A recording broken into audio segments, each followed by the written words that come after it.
ઓલા Savita માસીનો phone આવ્યો હતો. શું કહેતા હતા? અરે નવી સાડીઓ આવી છે ને તો કહેતા હતા કે જોતી હોય તો લઈ જાજો. તો મેં કીધું દામિની માટે 2-4 લઈ લઈએ ને આપણે હવે. હા તે તમને ગમે તો તારા માટે પણ લઈ લેજે. મમ્મી હું તો ગયા અઠવાડિયે જ લઈને આવી હતી ને.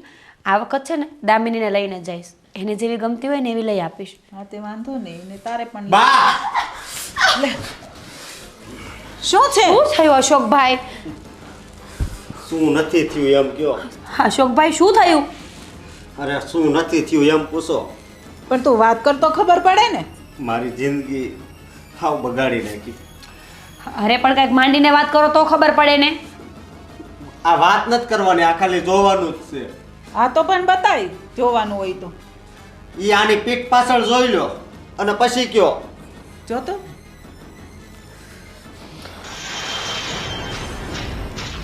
દામિની શું છે આ બધું?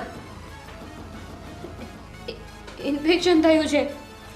અરે શું ઇન્ફેક્શન થયું છે? આ સફેદ દાગ છે, દાગ. તે અમને અંધારામાં રાખ્યા ને. તને શું લાગે છે કે અમને ખબર નથી પડતી? હા તારા દાગ છે ને એ ચોખ્ખા દેખાય છે અને તું એમ કહેશ કે ઇન્ફેક્શન થયું છે? અરે કાલ સવારે છોકરા થશે તો વારસામાં આવશે તો પછી અમારા છોકરા હારે કોણ સગાઈ કરશે? હા બા, હવે અમારું બાળક હોતા છે ને ઈ કાબર ચિત્રા થાય કા. દામિની હું તો તને બહુ સારી સમજતી હતી કે તું બહુ ભોળી છે, સમજદાર છે, પણ ના, તું તો બહુ ચાલાક છે. ચાલાક લોમડીની જેમ તું રમતો રમે છે અને અમને ભોળવે છે. ના મમ્મી ભાભી, ડાઘ હોય તેમાં હું શું કરી શકું? તો પહેલા અમને કહેવાય ને. હા તારે કરવાનું કાંઈ નહોતું, ખાલી સાચું બોલવાનું જ હતું. તું એ પણ ના કરી શકી ને. મમ્મી આમાં વાંક છે ને આનો નથી, આના બાપનો વાંક છે. સાચી વાત છે. એના બાપે આપણને કીધું નથી કે મારી દીકરીને સફેદ ડાઘ છે એમ. ના ના મમ્મી, મારા પપ્પાને નથી ખબર આ વાતની. શું? કેટલું જૂઠું બોલે છે મમ્મી આ. બાપને ખબર ન હોય એવું બને કોઈ દિવસ? મમ્મી તમે જ વિચારો ને, 2 વર્ષની હતી ત્યારથી મારે મમ્મી નથી, તો પપ્પાને કઈ રીતે ખબર હોય? અને બા એટલે જ છે ને આ અત્યાર સુધી ડ્રેસ પહેરતી હતી એટલે જ. પણ આજ આ સાડી પહેરીને એટલે મારી નજર ગઈ. પણ અશોક સમજવાની કોશિશ કરો ને. ડાઘ છે તો શું થઈ ગયું? એમાં હું તો શું કરી શકું? હજી આને તો કોડ કહેવાય. આ તો 7-7 પેઢી સુધી આવે વારસામાં. કોઈ છોકરાને અમારી વહુ નહીં આપે. હું શું કરી શકું? તું ઘણું બધું કરી શકતી હતી. તારા જેવો છોકરો ગોતવો હતો ને જેને તારા જેવા દાગ હોય, કે અપંગ હોય, અપાહિત હોય, આંધળો હોય. અમારા છોકરામાં શું ખામી હતી? ડાઘ છે તો એનાથી મારા સંસ્કાર, મારા ગુણ, આ બધું તો નહીં છુપાય ને. તો અમે તારા સંસ્કારને ત્રાજવામાં લઈને નીકળશું નહીં ને? જોશે તને બધા, અને તારા દાગને પણ. તારા સંસ્કાર અને તારા ગુણ એ આ દુનિયામાં કોઈ નહીં જોવે. અને મમ્મી આજ સુધી તો બહુ ભોળી બનતી હતી. મને તો એમ હતું કે લાખોમાં એક દેરાણી મળી છે મને, પણ ના, દેરાણી તો બહુ ચાલાક નીકળ્યા. એટલે જ એ આપણી હારે નાટક કરતી હતી. એટલે જ એમ કહેતી હતી કે મને સાડી નથી ફાવતી, મને અનકમ્ફર્ટેબલ લાગે છે. હવે સમજાયું કે એમાં છે ને મોટી ચોરી છુપાયેલી હતી. અશોકભાઈ તમે આના ઉપર હાથ ઉપાડ્યો ને બરાબર જ કર્યું છે. ભાભી તમે આવું કેમ બોલી શકો?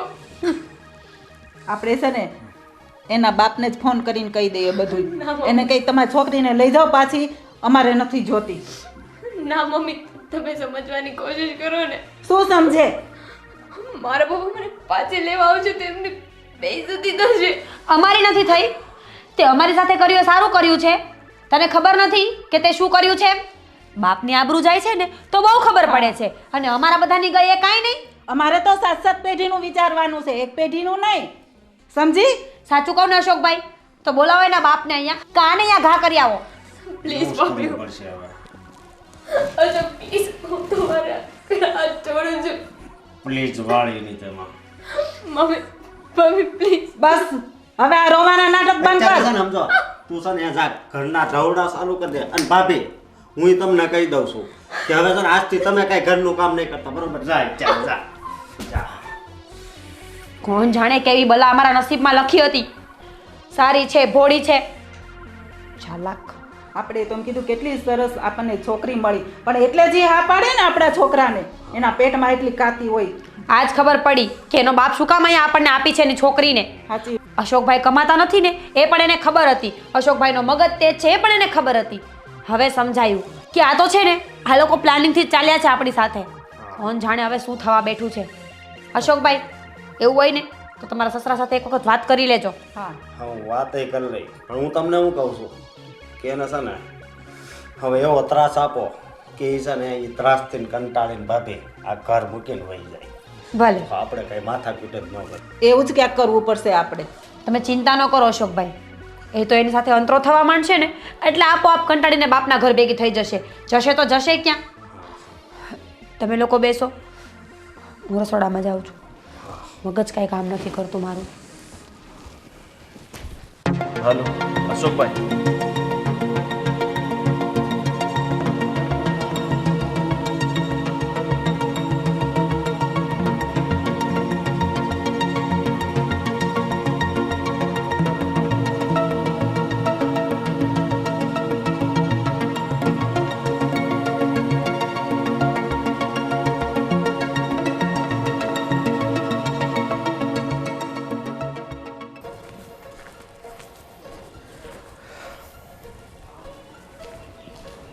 આ ગોવિંદભાઈએ શું કામ ફોન કર્યો છે મને?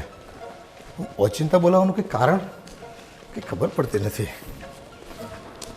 નથી મારી દીકરીનો ફોન આવ્યો, નથી કુમારનો, અને ટેન્શનમાં એવું લાગતું હતું ખરેખર કંઈક ગંભીર ઘટના ન ઘટી હોય મારી દીકરી સાથે. મને તો ચિંતા થાય છે. અશોકભાઈ સાંભળો મારી વાત. ગોવિંદ ઓફિસે વયા ગયા છે અને હવે ઓલીના પપ્પા આવે ને એટલે બધી વાત આપણે ત્રણેય જ કરી નાખવાની છે. અને આજે એનો કાઢિયો કરવાનો જ છે. આજે એનો ફેસલો જ કરી નાખો છો. આવે ને એટલે હારે જ વળાઈ દેવી. એને અહીંથી હાલતી ને જ કરી નાખવી. હા બસ આવે એટલી વાર છે, ક્યારે આવશે કોણ જાણે. મને ખબર. બે બાપ દીકરી સરખા છે. હા દાઢી અવળી અવળી રાખે એ પાછી ધોળી, અને આ ધોળો ડાઘ રાખે. એ જ વાત છે ને અશોકભાઈ, હર સફેદ દેખાતી વસ્તુ દૂધ નથી હોતી. સાચી વાત છે તારી. હવે આવે ને તો સારું. જવાન જય શ્રી કૃષ્ણ. જય શ્રી જય કૃષ્ણ. શ્રી કૃષ્ણ. બેહો. અંકલ તમે તો જાણે પેરિસથી આવતા હોય ને એટલી વાર લગાડી તમે તો. અરે બેન, તમે તો જાણો છો મને કોઈ વાહન આવડતું નથી, અને અમારા વિસ્તારમાં આવા ટાઈમે રિક્ષા પણ નથી મળતી, તો મારે તો કેટલું ચાલીને આવવું પડ્યું અહીંયા. પણ વાત શું છે, આમ ગોવિંદભાઈનો ફોન આવ્યો, મને તો ફાળ પડી કે શું થયું. એ હવે તમારી દીકરીને જ પૂછો શું થયું એમ. અને કે મારી દીકરીએ કંઈ નુકસાન કર્યું તમારા ઘરમાં? તમારી દીકરીએ જે કર્યું છે ને એવું તો કોઈ ના કરી શકે. અમારે તમને કેવું શું, અને આમ પણ બને છે જોવો ને જાણે એમને કાંઈ ખબર જ ના હોય. ખરેખર બહુ બેટા, મારી દીકરીનો ફોન નથી આવ્યો કે નથી કુમાર તમે કંઈ ફોન કર્યો. મને કઈ રીતે ખબર હોય કે શું ઘટના ઘટી છે તમારા એ તો ઘરમાં? હું મોઢું લઈને તમને ફોન કરે. તમને તો ખબર જ હશે ને વાતની. ખરેખર આ રાત જેવું ધાબુ છે, મને કંઈ જ ખબર નથી. લ્યો. અશોકભાઈ તમે જ જણાવો તમારા સસરાને. આ તમને ગાડી નથી આવડતી એ બધી વાત સાંભળે, અને તમારા ગામમાં રિક્ષા માંડ માંડ મળે છે, પણ તમને આ તમારી દીકરી બીજાના ઘરમાં દીધી એ દાગવાળી, એ તમને જલ્દી આવડી ગયું કા? દાગવાળી? આ તમે શું બોલો છો કુમાર? હા દાગવાળી. કેમ તમને ખબર જ નથી? તમારી દીકરીને સફેદ ડાઘ છે પાછળ. સફેદ દાગ? અને એ પણ મારી દીકરીને? ના હોય, આ વાત ખોટી છે, તદ્દન ખોટી છે. એવું હોય જ નહીં. અંકલ હવે છે ને બહુ ભોળા બનવાની કોશિશ નહીં કરો. જો તમને આ વાત નથી ખબર ને તો દુનિયામાં સૌથી મોટા બેવકૂફ તમે છો, અને જો તમને ખબર હોવા છતાં તમે અજાણ્યા બનાના ઢોંગ કરતા હોય ને તો તમારાથી મોટો ચાલાક માણસ આ દુનિયામાં કોઈ નથી.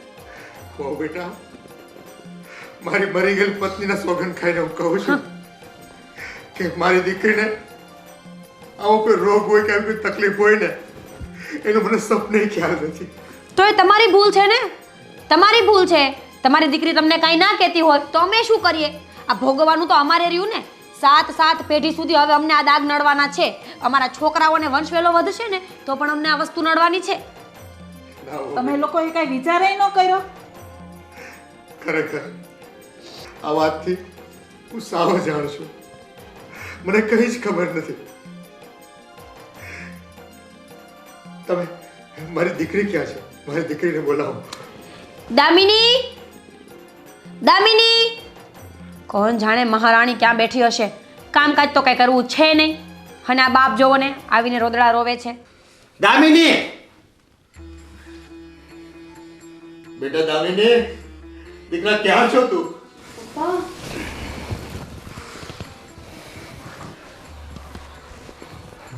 પપ્પા તમે અહીંયા? હા એ અહીંયા જો. કેમ તારા પપ્પાને મળવાની તને ખુશી નથી?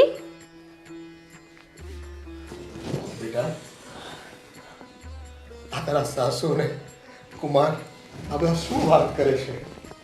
મને તેમની વાત પર કોઈ વિશ્વાસ નથી થતો. સાચું શું છે? બોલ બેટા. હવે તું જ તારા મોઢે ભહે ને હું સાચું છે ને હું ખોટું.